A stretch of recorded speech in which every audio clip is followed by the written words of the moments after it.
Welcome to the Salmon Runs YouTube. Enjoy the video.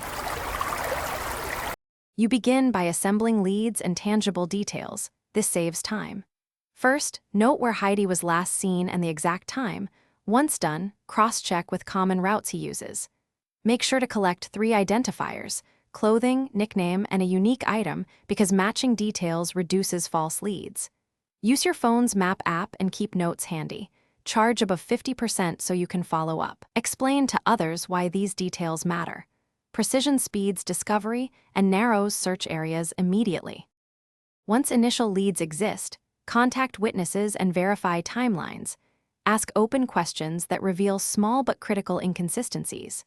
Make sure to check digital traces. Recent messages or social posts can pin movement times, and timestamps often explain gaps. Combine human reports with map points, then shrink your search radius to about 1/2 mile from the last known location, prioritizing places he frequents. Explain why. Layering sources reduces errors, and a focused radius saves resources and prevents wasted effort. You complete the task by locating and confirming Heidi's friend using the verified identifiers. Approach calmly and explain who you are.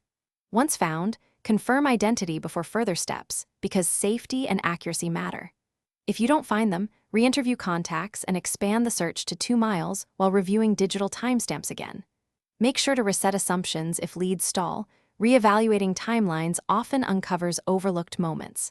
Finally, document what worked, so future searches are faster and more reliable.